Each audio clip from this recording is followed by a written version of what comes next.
We need to talk about this to decide what to do. It's mostly preventable, but it can be deadly. It slowly came on, you see. The trigger, bad diet and lack of exercise. 4:30, going for more chocolate. The result, all too often, there's a blockage in the artery. heart failure, kidney disease, feet and legs that must be amputated. Say yes to me when I'm touching your feet. Nothing? No, okay. So I will just cut it, leave it open. I will have performed 2 amputations alone today. It's an invisible illness and it basically rots your organs from the inside. It used to be a disease of the middle-aged and elderly. How old are you now then, Amit? 15. He's got a whole lifetime ahead of him with diabetes. Just as the disease slowly grips a patient, the costs are slowly strangling the NHS. We are in a crisis now. Panorama has spent 6 months at the sharp end of the battle against this rising epidemic. We are very much putting out the fires, and whilst that is my job to do that, I would very much wish that these fires didn't exist in the first place.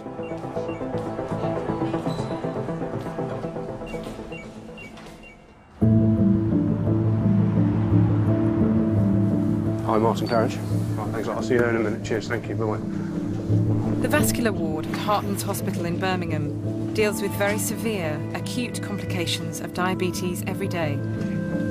We give you some glucose as well in the bag of fluid. John Westwood is a type 2 diabetic.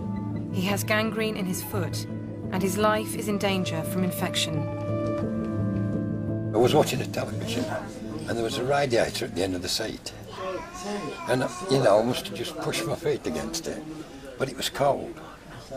And then in the night, they turned themselves on, you know, oh, you should have seen my feet in the morning. Absolute blisters all over. It was horrible. John's diabetes means he has lost sensation in his feet and his wounds won't heal. Hello. Mr. Westwood, hello, nice to meet you. I'm Martin Claridge, vascular surgeon. I understand you've got a problem with your foot. I burnt it on a radiator. It was all blisters. Well, up to Friday. It was healing, no problem. And then all Friday, of a sudden I said there's something wrong. That's when we call the ambulance. Right, okay. All right, is it okay if we have a look? Okay. Well, this happened, what, about 3 weeks ago, did it? Yeah. Okay, thank you. With you, my friend, the infection is so much in the sole of your foot and so spread up your foot that I can't save your foot, I'm afraid. So what you need to do is have an emergency operation to have your foot removed. So it's what we call a guillotine amputation. Yeah. So we take all the infected tissue away and then it allows the non-dead tissue that's only a little bit infected to settle down, and then we can actually finish off your operation with what's called a below-knee amputation. If we don't do that, then what's going to happen is the infection is going to spread up your leg and you'll end up losing much more of your leg. And ultimately, you would succumb from this if we don't do this. So we have to get on and get this sorted out for you. Okay. Is that all right? Yes, it is all right. Okay. I'll do my best, but I says I can't do it. No, well, it's very difficult to do anything more than you can with this situation, yeah. So it needs some surgery now. Yeah. He needs an emergency amputation of his foot. If we don't get on and get this done in the next few hours, he's going to lose his leg or potentially his life. He doesn't moan. Doesn't moan, you say. When they tell you, you're in shock. You're blanked off. When the injury happened, John and his wife Pat were away on a special trip. Our son had paid for us to have a holiday in Cornwall for our 50th wedding anniversary. Things happened to him, and knockbacks. But I tell you something, it's never got him down.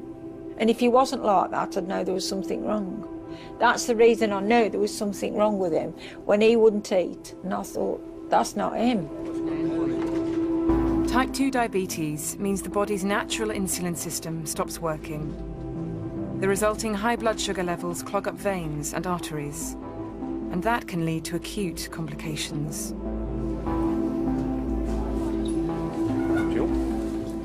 Type 2 diabetes causes furring up of the really small blood vessels. This can rapidly escalate and cause gangrene, cause toes to be lost, cause foot loss, and may result in amputations. Type 1 diabetes, the sort you're born with, accounts for just 1/10 of cases. It's type 2, mostly brought on by lifestyle, that's now flooding Heartlands Hospital with new patients. Birmingham has one of the highest levels of diabetes in the UK.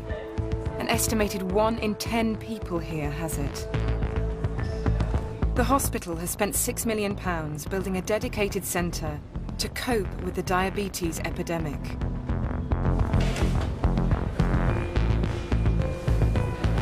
This is our main reception area where patients come in. We see about 8,000 to 9,000 patients every year. We deal with a huge range of problems resulting from diabetes. Patients with damage to their nerves in the feet, patients requiring regular dialysis, patients having severe eye disease. Keep looking there. The prevalence of diabetes is increasing so rapidly that it is 3 times the number of all the cancers combined together. 9 out of 10 type 2 diabetes patients are overweight or obese.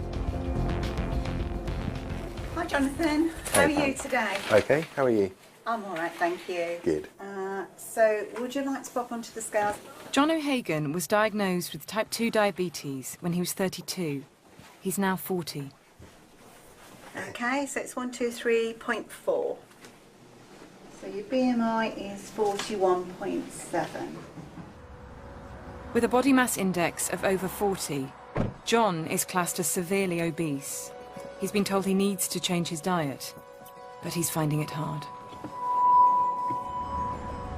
I probably do eat a bit too much in general. I could quite easily have 4 or 5 milkshakes a week, depending on opportunity as well. If I came to the weight management clinic on Monday, I could have one after that. But my big poison, if you like, is chocolate. Now John has to rely on medication to control his blood sugar levels. This is my daily diabetic medication. I have metformin, 500 milligram tablets. I have insulin in the form of an injection pen. I have 120 units every night. And I also have Victoza, which is this one. Where do you inject those? Into the legs, tops of the thighs or lower abdomen. I try and rotate the injection site so it doesn't get sore or lumpy. The higher your blood sugar, the more invisible damage it is likely to be doing. Blood sugar is measured in millimoles per litre. Ideally, it should be below 8. We're now about half an hour, 3/4 of an hour post-lunch. And it's 14.3. But you feel normal? I feel normal at the moment. That for me is not high. It is far too high for anybody, but it's not high that I'm unused to or unfamiliar with. It's just too high. John is a psychiatric nurse, caring for patients with serious mental health problems. Unfortunately, I work in a very stressful job and eating chocolate is my big sort of stress relieving thing. I don't smoke, I rarely drink. I do go for chocolate. This is Saturday, it is 5:15 in the morning. I'm working a long day today. Just about to have breakfast, 4 Weetabix, topped up with Frosties and a pint of tea. We asked John to record a video diary of his regular eating habits. Thursday the 30th of June at 12:36. For lunch I have just had a large bowl of tuna pasta salad and 2 Ferrero Rocher. Yummy. 15:07, feeling rather tired and jaded, so I have just gone and bought a bottle of Diet Coke, 500 mils, and a Snickers bar. About 4:30, feel tired, weary, and going for more chocolate.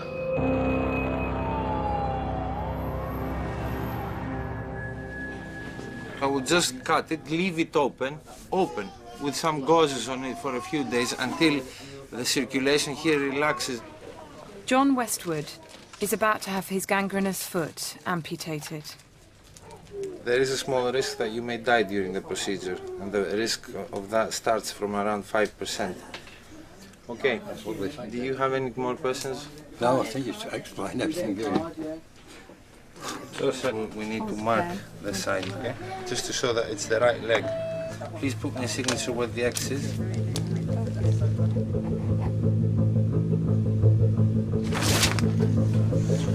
Okay, please don't eat anything now or drink. When they go in, you think, well, are they going to come out? It's just that half of you's gone. You know, half of you ain't there. You're diabetic and your last BM was 10.5. Okay. I'd rather that happen to me than to John. We need to do an amputation, but it's going to be a guillotine amputation. It's the best way to stop the infection and save the patient's life. Guillotine surgery is an emergency operation for the most urgent cases. The reality of amputation is brutal, and watching it is not for the faint-hearted. My name is Andreas, I'm a vascular surgeon. We're just going to do an open amputation, so it's just a guillotine, okay? Anesthesia, can we start? Good. Do you have the saw? No, okay. Okay.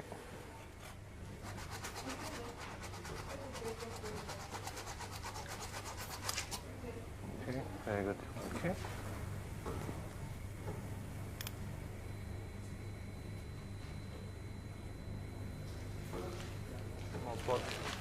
This went quite well. I think we did well. Now the patient is going to recover. This operation has saved this man's life. I think that it did. And let's hope that he goes well, as we think.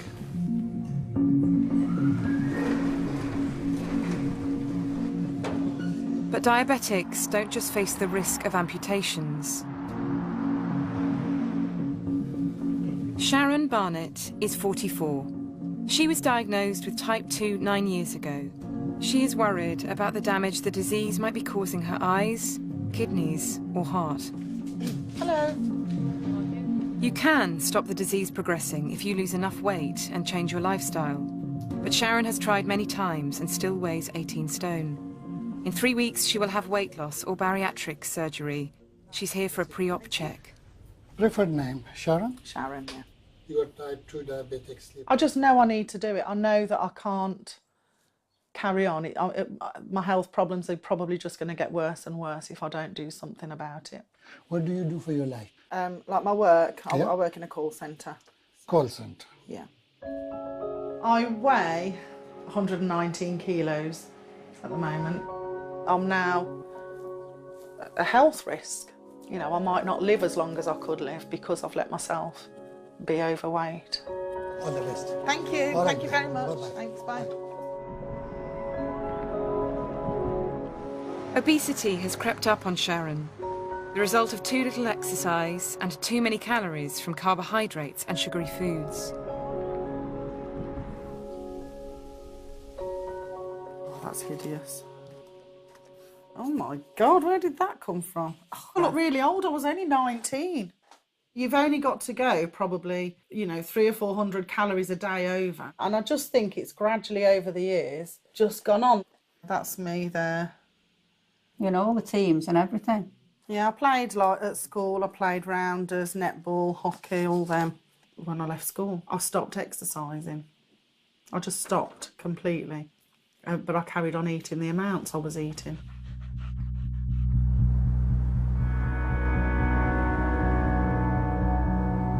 Right. Hello. How are you getting on? After the amputation, John Westwood is doing well. Well, you look a different man. You look an awful lot better. You've got a smile there and everything. That's really good.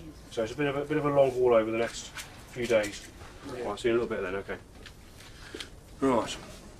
I'm going to join the Long John Silver impersonators. But I do feel 100%. No pain at all. It's absolutely amazing. Sure, all I'll say to you is what I told you before. If you're diabetic, keep on top of it. If you don't, you end up like this. It's a bad disease, a really bad disease. Could you have the image intensifier away? Vascular surgeons, who treat diseases of the veins and arteries, do all they can to avoid amputations. In the past, a large share of vascular problems were caused by smoking. Hello, how are you? How's your leg feeling? It used to be that it would perhaps be unusual to find a patient with diabetes, but now almost every patient I come across on the vascular ward has diabetes.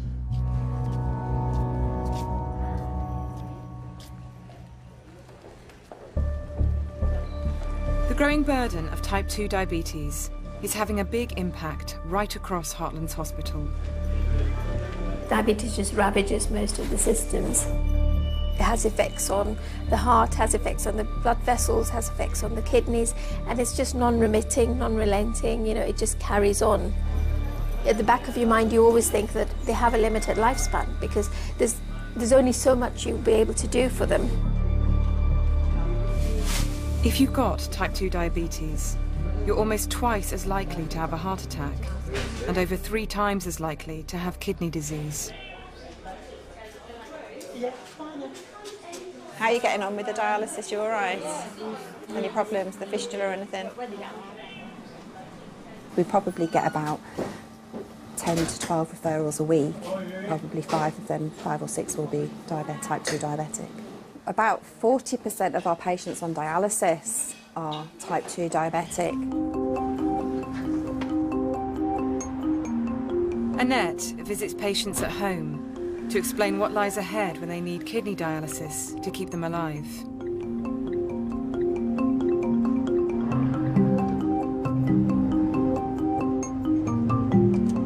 It's quite difficult walking into somebody's house and they don't know what you're going to tell them. They're terrified. But at the end of the day, unfortunately, the story is the same, really, that, you know, you're going to need to have dialysis and this is what it entails. You know, the whole life now is going to be monopolised by the renal failure. Annette's next visit is to John Jameson. Can we go that way? John has lost weight and controlled his blood sugar well since he was diagnosed with type 2 12 years ago. But still, his kidney function has deteriorated. It is a bit tight now. Doesn't quite fit. That was meeting the Queen at Lord's. That was, which test match was that? I was 12th man at Lord's before I made my debut. John used to play cricket for Warwickshire and England. I was probably a little bit on the large side. But I was still reasonably quick between the wickets. But after I stopped playing, wasn't doing as much exercise as perhaps I should have done. And that's when diabetes set in. It was much of a surprise to me that I'd got type 2 diabetes. At the end of the day, we're breaking bad news. You can almost see the cogs inside their head. They're not listening to what you've said. This the one word is going around. I'm going to die, I'm going to die, I'm going to die. Oh my God, I need dialysis, I need dialysis. We were chatting about Dr. Thomas and the fact that he's referred you to the renal team because the kidneys are failing and that there's a possibility you might need the dialysis. The diabetes, unfortunately, very common, diabetic. The first dialysis I'm going to talk to you a bit about is called peritoneal dialysis. You'd need a little procedure to put a catheter in. This is the catheter, okay? That's one of the dialysis bags. And basically all you're doing is connecting.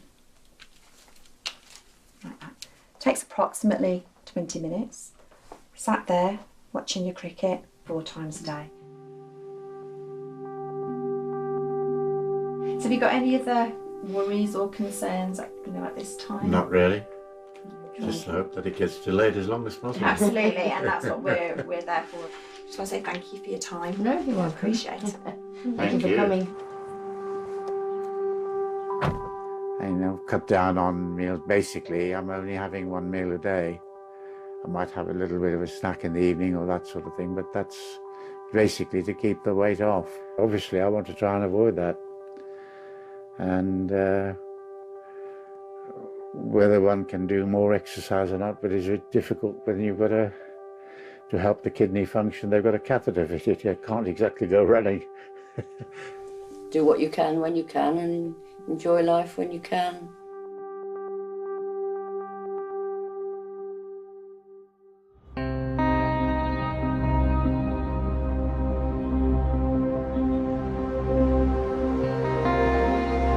type 2 epidemic is now affecting people much earlier in life. Just 16 years ago, there had never been a single case of a child being diagnosed with type 2 diabetes in the UK. I didn't quite believe it. It wasn't in any of our medical textbooks. We didn't get taught it in medical school, so we didn't expect to see it as an issue. We just didn't think we thought it was an American problem. But in the year 2000, we saw the first cases in the UK here in Birmingham.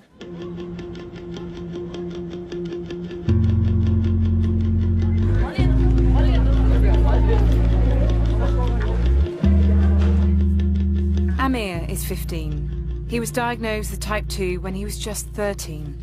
Hello, Miss. Hello, Amir, you okay? Yeah. People of South Asian origin are twice as likely to have type 2 diabetes, and the disease runs in his family. Amir must check his blood sugar at least 4 times a day. That's okay. Thank you, Amir. It's all right, Miss. Ever since I've been diagnosed, every day before lunch, I'd come down, check my sugars. At first it was annoying, and I can admit that I never used to come because, like, you know, it was kind of hard for me to, you know, come down, check my sugars, people asking questions. But then once I told them that, you know, it can happen to anyone and everyone, they were actually, you know, quite calm at first. See you on Monday. See you. Bye-bye. Like, no one asks questions and they understand, so I kind of feel happy about that now. Being diagnosed young means life-threatening complications are likely to occur earlier in life. But as long as his blood sugar is well controlled, Amir can keep the disease at bay.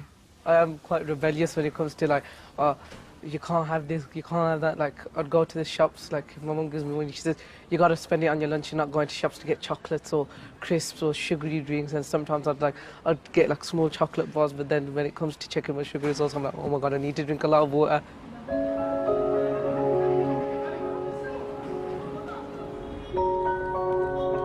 Amir and his mum, who also has type 2, have to come regularly to the hospital where his condition is being closely monitored.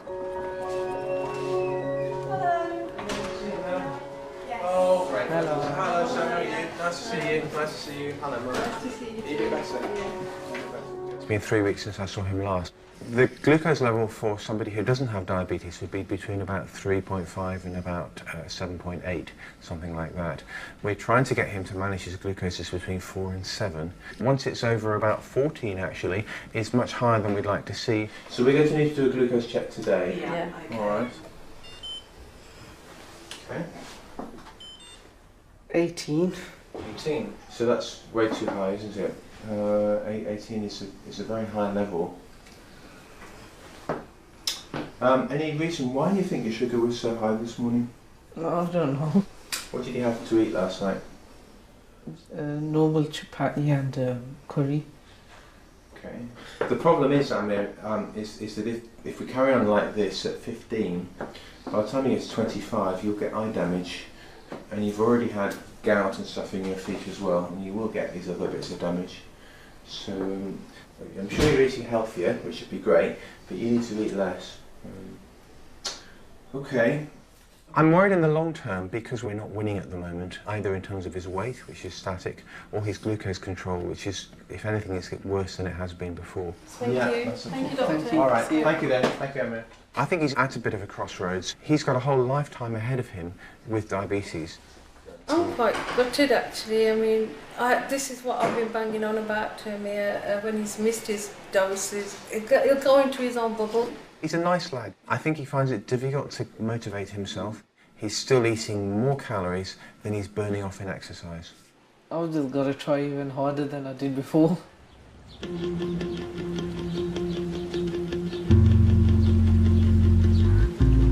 Amir has to cut out even occasional lapses. Is the sugar in your Ribena, Amir? I think there is. Yeah, look, it says here. It's got 26 grams, 29% sugar. Oh, God. You're going to be in trouble now. Oh, no. You're going to be in trouble. You did say to me, pick up any drink, and I just thought, Ribena, it's rich in vitamin C. He'll sneak you. Like, he'll get a snack snacks and not make it aware to everyone that he's got them. And then we'll just find wrappers and we'll be like, I didn't have that. My brother would be like, well, I did it. And my mum will be flipping, who's had it? Who's had it? And then we'll find out it was him, hiding upstairs, he had it. There are now over 500 children in the UK diagnosed with type 2 diabetes, and the number of new cases is rising alarmingly fast.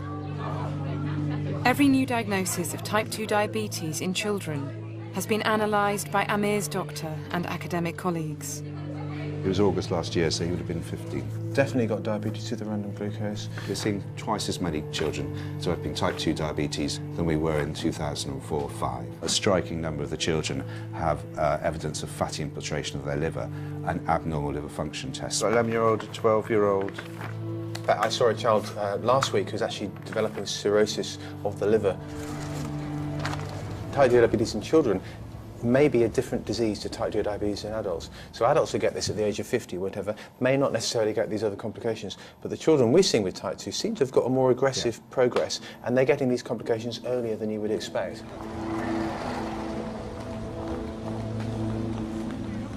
As greater numbers of children are being diagnosed with type 2, the financial implications for the NHS in the future are grave.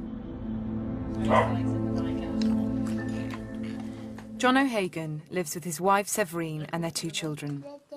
He is still struggling to control his sugar intake. Behave yourself, Shorty. T'as mangé toutes les carottes. It's 6:45 on Friday the 1st of July. I've just had breakfast. 4 Weetabix topped up with Frosties and a pint of tea, and I've also had a huge amount of the chocolate slab that I was bought yesterday. Over many years, John has been unable to beat his compulsion to eat chocolate, even though it threatens to devastate his health. This I've had to buy because this was the chocolate that was in the fridge this morning, which my wife had bought for our children, and basically I've stolen the children's chocolate and I've now had to replace what I've stolen. I can't have anything in cupboards on show because I know that if I go out, it wouldn't be there. Do you make a habit of hiding treats and snacks and things? Yes, all the time. And he's very good at finding my secret places. Like a bloodhound for chocolate. I know. Have you tried to change him? I've stopped, really. You know, I've got 2 children to sort of try to give a good diet to, and he's an adult. No, he's got to do it himself. I know it's hard. And he's got no will because he sniffs the chocolate and that's it. Back the goose! Be the goose! Louis, shush! What? It's purple. No, it's pink. Oh, right, it's pink. That's pink. You're right, it is pink. I couldn't see it when you had it first halfway up my nose. I've suffered with depression an awful long time. My first episode that I know of, I was 15. So... That's young. Yeah. My mother and grandmother both showed a lot of their love and affection through food. So there was always lots sweet. Mum was a fantastic cook. So my brothers and I used to sort of compete for the mixing bowl, which was never light on sugar. A lot of people self-medicate depression with booze. I don't do that. A lot of people with depression will smoke heavily. I don't do that anymore. I eat. Even though you know that binging and being overweight are damaging you. In the same way that George Best knew that when he was on his 2nd liver, the drink was still going to kill him eventually. Didn't stop him drinking. So you sit in Mama's chair. Right, I've made you both far too much. Eat what you can, don't worry if you have to leave some.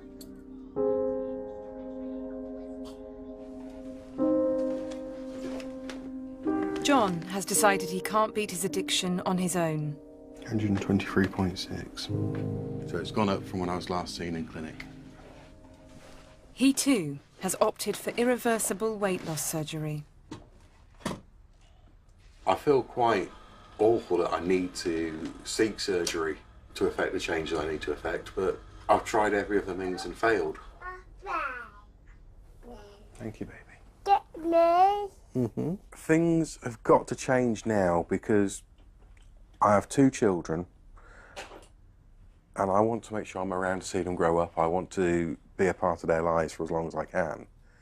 If I don't look after my diabetes, I face the prospect of vascular problems, dementia, strokes, heart disease. My life expectancy reduces dramatically. I don't want that to happen. And it's as simple as that. I don't want to miss out on their lives. Oh. You could go.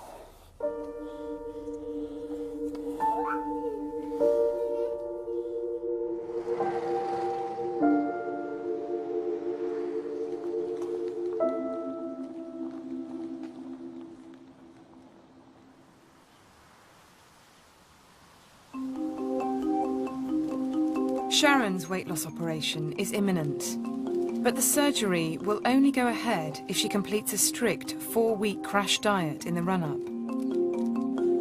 Until my surgery, it's 16 days. I've got to stick to less than 1,000 calories a day. So it's... And I'm trying to just still eat normally, but obviously just eat a lot less than what I would normally do. If my liver isn't looking good, which is what the diet's all about, it shrinks your liver, they might not do it. They might just say, no, sorry, you've not followed the diet, we're not going to do the surgery. And I would just be devastated if that happened. I do actually feel, in some ways, ashamed that I've let myself let this happen to me. I'm never going to be a stick insect, am I? As long as it really, if it gets rid of the diabetes and makes me more healthy, I just want to be able to be more active and do stuff, even going and having a dance and things. And... But nothing stops you from having a dance session. I know.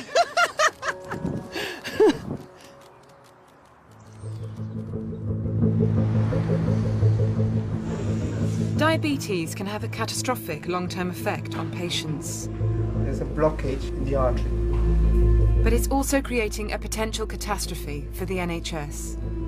All aspects of healthcare that are affected by type 2 diabetes are straining at the seams, bursting at the seams, trying to manage this increasing number of patients with this complication. Each time one of these episodes occur, each time the patients come into hospital, there is a huge price tag in terms of economic cost and mobilisation of staff and resources. The NHS spends nearly £1 billion a year on foot ulcers and amputations caused by type 2 diabetes.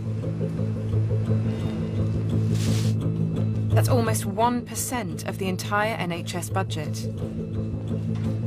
We now probably need around double the number of beds that we used to have in vascular surgery to help with this influx of the disease. Can you get it done? No, it's got a port. I pretend it's port. Pretend it's port. John Westwood has had more surgery. Doctors have constructed a stump that they hope will be robust enough to support a prosthetic limb. Which one are we talking about? Yes, the one that was in there, It's just traumatic. It's, you know, he knew what was going to happen, and I didn't. I thought he'd be all right, you know. I knew he'd lose his toe, but not a lot, not like that.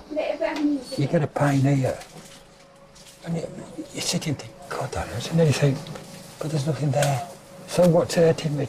It's ever so weird, I tell you. It's because the brain's trying to find the foot, you see.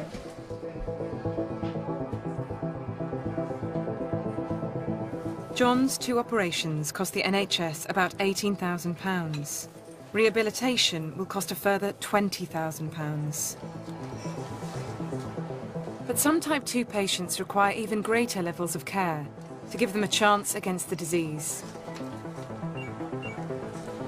Norma Edmonds has already lost both her feet to diabetes. Now she's back in hospital with an infection, which is tracking up her leg and threatening her life. First it was my toe, I had to have that amputated, and then it went into the bone, so I had to have another operation, and then it went onto the other foot. So, you know, within the 2 year, I had both feet amputated. No. You're in your 50s still, aren't you? Yeah.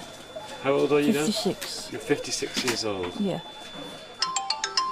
Can I answer that? Or? Of course you can. Yeah. Yeah. Can I ring you back because I've got somebody with me? All right, I'll see you in a bit. Bye. Love you. That's the better half. Norma got married at 19. We've been married 37 years now. So we was in the pub and he went down on his knee and says, "Will you marry me?" And I thought he was joking at first. I was so happy that day. I looked so nice there as well. Norma gradually put on weight in her 20s and began to hit acute problems in her 40s. So far, doctors have managed to preserve some mobility for her. This time it'll be harder. Unfortunately, the infection is not really settling, so we would have to go back and take out more muscle, more skin, more bone from her leg below the knee. And even if we did that, it's quite likely that that wound would never heal, and so she would never get back a leg that was useful to her, that she would be able to walk on. The alternative is to do an amputation above the knee. The old curtains were much easier. Most patients who have an above-the-knee amputation will never walk again and will need costly ongoing care. Hi Norma, how are you? I'm fine, thank you. Right. So do you understand what we're going to be doing? Yeah, the amputation, yes. So as you know, you came into hospital with a Yes. lot of infection Yes. in the leg, in the left leg. We agree that probably the best way of getting you out of hospital as quickly as possible would be to amputate the leg above the knee, which is obviously a big step and a big decision, but I think that's what you were quite clear in your own mind, that's what you wanted. And that's still your view now, that's what you'd like us to do? That's what I'd like you to do, Okay, yes. okay. See you later. See you later. Bye-bye now. Bye.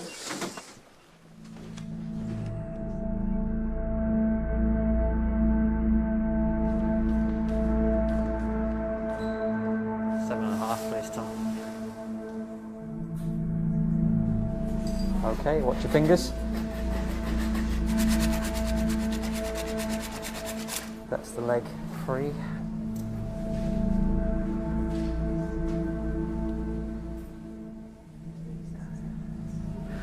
We like it to look symmetrical and neat and tidy, as much as an amputation stump can ever look nice. I think having a good shape is important. Yeah, 12 centimetres. Very well. It's pretty good. I'm happy with the way it's gone. Thanks. Norma won't be strong enough to leave Heartlands for nearly a month. And the average cost of a single night in hospital is £400.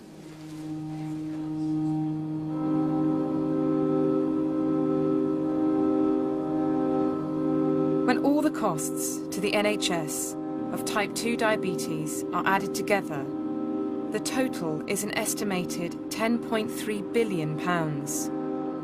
That's nearly 10% of the entire NHS budget and is set to continue rising sharply.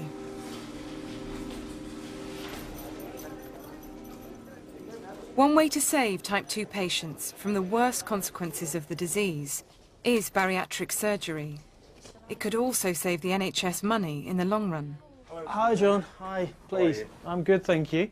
John will have gastric bypass surgery in 4 weeks, as long as he can stick to the pre-op diet. Right, John. The principles are to create a small stomach, and that should reduce how much portions, how much food you can eat in one go. And part of that is physical, mechanical, and part of that is hormonal, because certain hormones which will be released which will encourage you to feel full. So you can actually walk away from a small plate of food feeling quite satisfied and not hungry. Okay. Yeah, that would be nice.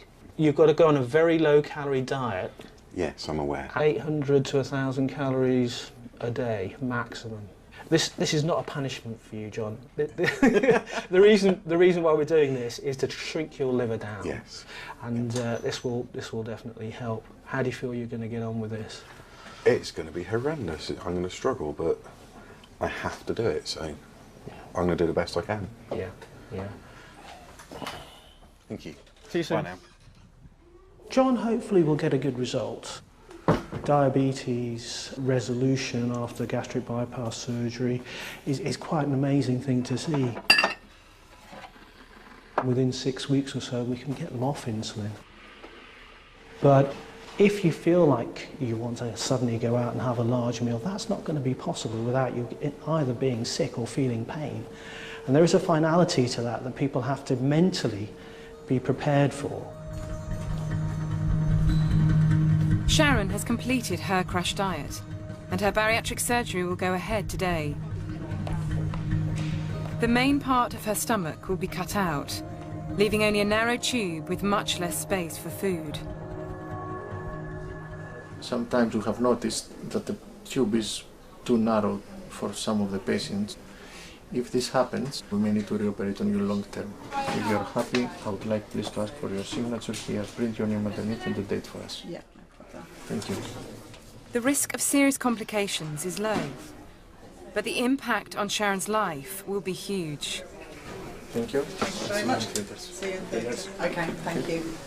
Thank you very much. Today is the start of a new life, really. Hopefully. So, and hopefully a better one, not a worse one. It's not something you can say, well, I can always have it reversed if it doesn't suit. It's a complete life change, so she's going to have to eat differently now for the rest of her life, which I know is the whole idea. I can't even imagine what that will be like. Someone said to me the other day, but it suits you being big, that's you, that's who you are, and that's your personality. And everyone knows me as me, you know, as Sharon, she's the big girl, she's, you know, yes, I'm quite bubbly and stuff like that. And I'm thinking, if I'm just a normal, average, slim person, will I just be insignificant, do you know what I mean? Will I lose me? You know, then I need to find myself a nice, gorgeous hunk of a man then. Yeah.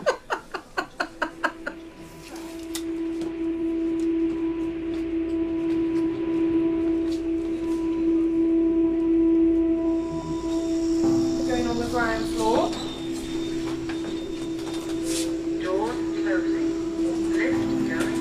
Sick now. Yeah. Getting a bit nervous. Yeah, you'll be fine. We'll take good care of you.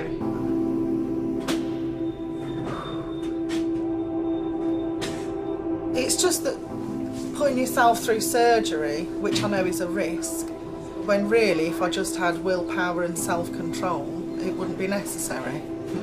There you go.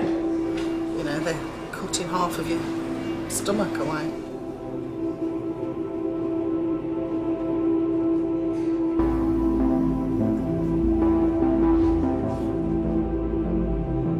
We'll do 4 very small cuts across the top part of the abdomen of the patient. We're going to remove main part of the body of the stomach. Nearly 9 in 10 type 2 patients see dramatic improvements after surgery. Recent evidence suggests bariatric surgery not only makes people eat less, but it can also kickstart the body's ailing insulin system. Yeah, wait there for us, wait there for us. We know that we can treat diabetes with bariatric surgery. It is a cure. We have hard evidence now to use this phrase, it is a cure. At the moment, bariatric surgery is the only way to control the current problem. One more clip, please. Sharon's bariatric surgery cost around £5,000, but it should prevent her from developing complications in the future. This could save the NHS money in the long run, and many doctors think more patients should be offered the treatment. It's an investment that NHS has to make, so the resources have to be moved from somewhere else towards bariatric surgery, and it's not always easy.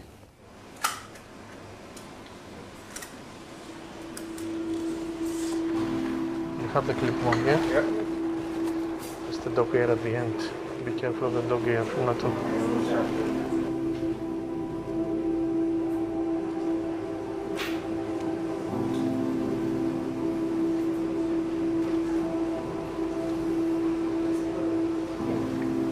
Specimen. This is a life-changing operation. We removed part of the stomach. It looks like a narrow tube, but actually, when we are eating and drinking, this part of the stomach can really expand and accommodate several liters of volume. Very happy with the result. In the whole of England, there are just 6,000 weight loss operations a year, down on previous years. But if the NHS met the European average, it would do near 50,000, enough to make a small dent in the epidemic. I think it needs to be far more well understood within the healthcare system. At the moment, I'm not sure whether everybody understands those benefits correctly. Within the NHS, there's been a reluctance to embrace bariatric surgery. I wouldn't call it reluctance, I don't know whether that is the right word, but I think it is. I think the transition has been very slow, and a lot more people working in the NHS need to be made aware of the benefits of bariatric surgery. Once that is done, perhaps we would start seeing more people preferring bariatric surgery as a treatment and more people being offered surgery as a treatment.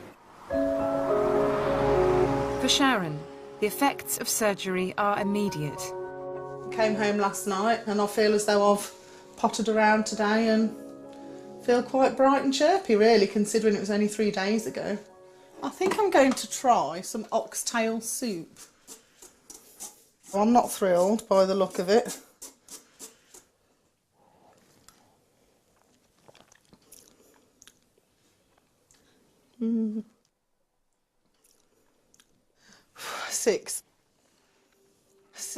Six teaspoons of soup.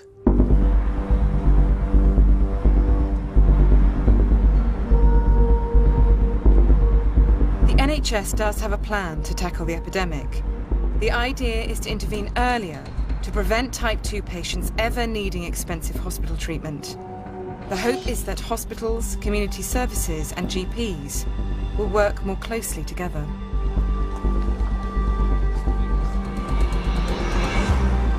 But right now, many GPs, in the front line of the new prevention strategy, say they are already stretched to capacity. Brilliant. Sorry about the wait this morning. Have a seat. 6 years ago, we maybe had just over 200 people who had type 2 diabetes. Now we've got over 400. Hi. Absolutely huge amount of our time as a practice is spent caring for people with type 2 diabetes. Are there any vegetables that you do like? I don't mind sprouts. Within primary care, we are limited in the resource that we are allocated. I think that having to try and provide a good quality of care for all the people on our books who have diabetes that we see in our practice of all age groups is very difficult. Say yes to me when I'm touching your feet.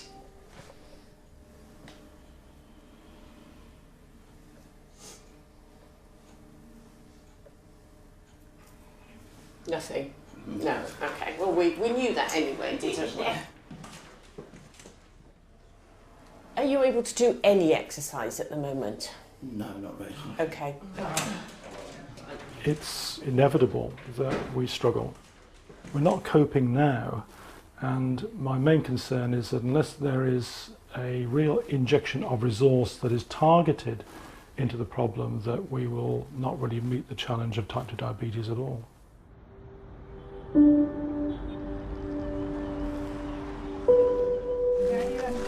In a cash-strapped NHS, it will be hard to put enough money into prevention and GP care, while limited resources have to be spent on life-threatening cases. I'm in a dip here. Norma has been at an NHS rehabilitation centre for 7 weeks. With help, she has learned to move from bed to chair. How does that feel? Lovely, thank you. Thank you, Caroline. It's getting better every day, sort of thing. Sometimes I got annoyed with myself because I can't do stuff that I want to do. You know, getting in the car, going out for a drive, going to shops. That's going to take some time. John Westwood is out of hospital too. Well, that looks okay. After weeks of physiotherapy, the NHS is gradually helping him to walk again. 1, 2, 3, and stand. Okay. And then start to take a step forward. Take a step with it, small step, and take half your weight through it. Take a step and then step forward with the left. Lovely. I'm going to move out of the way in a minute so you can see yourself in the mirror. Take your weight through there. Brilliant. How does it feel?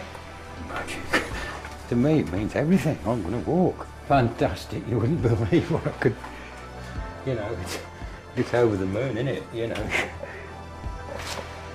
Well, the surgeon that did it, he said, don't worry, it's not the end. And, you know, it stuck with me, that did. That's a big one.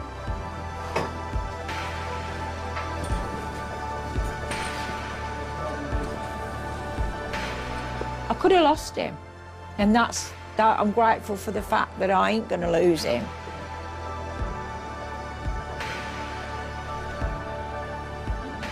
For 50 years, apart from being at work when we was at work, never been shopping without one another, we'd never been on holiday without one another, we never went out anywhere without one another, never, ever. And we've been married 50 years. Well, I've got him and that's it. And whatever he wants to do, we'll do, and whatever I want to do, we'll do. It won't stop us. Stopping the type 2 diabetes epidemic is a daunting task. It could still be achieved if bad diets and unhealthy lifestyles changed. We got some stickers somewhere. Charities like Diabetes UK are doing their best. This is £5 of fat. Now, if you're on a diet, that is realistically what you could probably lose in a month. Would you like to do a free type 2 risk assessment? Thank you. Would you be interested in finding out your risk of type 2 diabetes? Would you be interested in finding out your risk of type 2 diabetes? It can be very frustrating walking down the high street and seeing all the high fat, high sugar, high calorie, cheap food on offer. There does seem to still be a huge resistance to looking at changes. I do feel that a lot of what we do is such a waste of time and resource and does leave patients very damaged and disabled. You can still find out your risk. Would you like to come on board and find out your risk?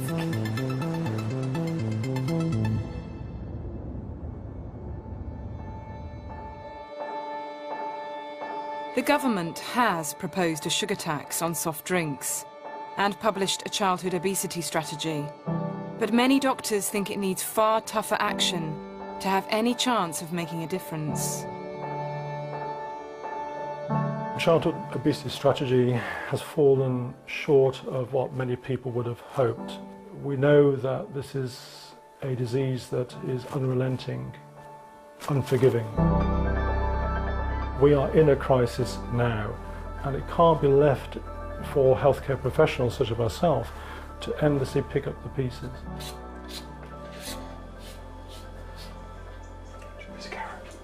It's John O'Hagan's first week without chocolate. If he sticks with his diet, his surgery will go ahead soon. It'll be worth it when I get the surgery and I won't be able to eat and binge. Right now it's just awful. It's now 10 to 6. I'm eating my porridge. My next meal will be an apple. In 4 hours and 9 minutes.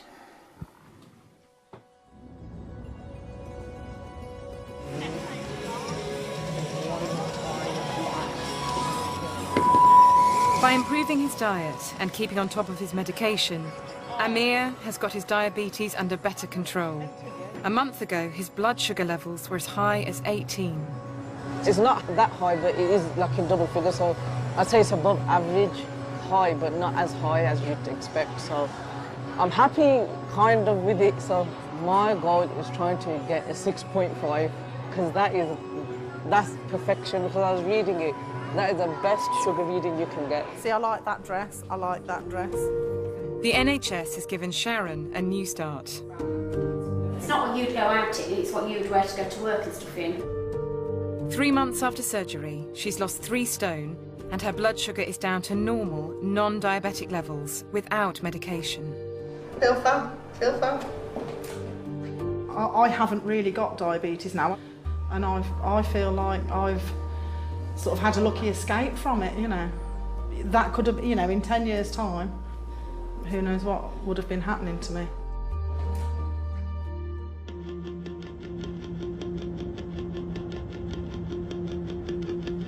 There are now 4 million people in the UK with type 2 diabetes. In 10 years, there will be 1 million more. The fear is that without fundamental changes, the NHS will not be able to survive the rising costs of this deadly epidemic. In a way, you feel helpless. With the way things are going, it's probably going to get worse rather than better. 10% of the NHS money is quite a lot. If it continues at the current rate, certainly it will not be sustainable. The consequences are stark. Either the NHS will have to make some hard choices. I am worried the NHS will have to decide what conditions it does or does not treat, and that is a very difficult decision to make. How you doing, Dave? Or it will simply run out of money.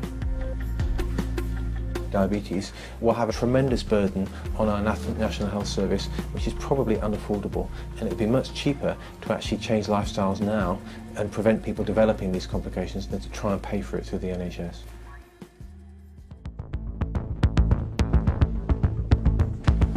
Right, well, excellent. How are you going on? Nice to see you.